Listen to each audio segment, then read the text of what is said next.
Rex Ryan has not been shy about the fact that he'd be interested in coming back to the Jets. Do you think that's a potential reunion that makes some sense?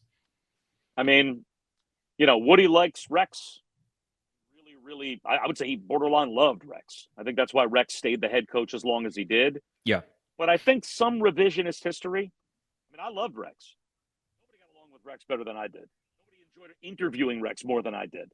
Um, he is a character of the highest degree. He was a ton of fun to be around. A brilliant, brilliant defensive mind. Almost in all of those press conferences that he held, became kind of such a showman and a caricature that how brilliant a defensive mind he was got like lost in the shuffle, probably almost underrated because it kind of became about like the next stunt he was going to pull at a press conference. Yeah.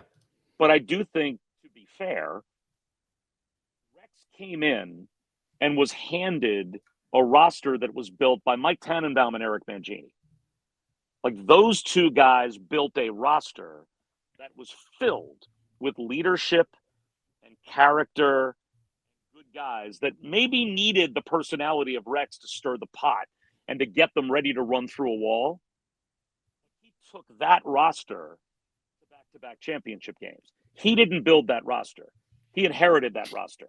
It's like a president being handed a great economy and then taking credit for the great economy, right? Like he was handed that roster. Then in year three, when any roster starts to change, Tannenbaum's walking down the hall asking Rex, hey, what do you think about bringing Plexico Burris here? What do you think about bringing Santonio Holmes here? What do you think about bringing Derek Mason here? What do you think about this guy and that guy? And Rex is like, yeah, yes, all for it. Do it. Bring that guy. And the locker room went off a cliff. So now maybe Rex would learn from those mistakes. Like a lot of times, coaches learn from previous mistakes and get better. And he might be a totally different coach and a completely different mindset the next time around if he were to come back to the Jets.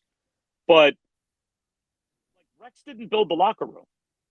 Rex inherited a great locker room and did his part to dismantle it. And that had a lot to do with why the team lost. He had a hand in that. So like that needs to be said, I think, as well, before everybody looks back with rose-colored glasses at Rex as a head coach, and everybody's like, oh yeah, get this regime out of here and bring back the good old days of Rex. Well, the good old days of the Rex Ryan regime had everything to do with the roster he inherited. And let's not forget how the locker room went off a cliff once he started, I think, to put his thumb on the scale a little bit and started to influence how the locker room was built going forward. And then, the John Idzik regime overlapped with Rex. He did not see eye to eye in any way, shape, or form with John Idzik about how to build the team, who to draft. Those two were then on complete islands. So like the next general manager would also have to be very much of the same mindset as a Rex Ryan of how to build the team. And that's, again, like personality clashes happen. It certainly happened when John Idzik was the GM and Rex was the coach. Yeah. So, there's a lot to consider before everybody just says, because it's easy to get, like absence makes the heart grow fonder. Let's look back and, the last time the Jets were in the playoffs, it was with Rex Ryan. Everything must have been great with Rex. Let's just bring him back. There's a lot of branches to that tree to consider before it's just this easy decision to go back to like the halcyon days of Rex and bring him back and make him the head coach again.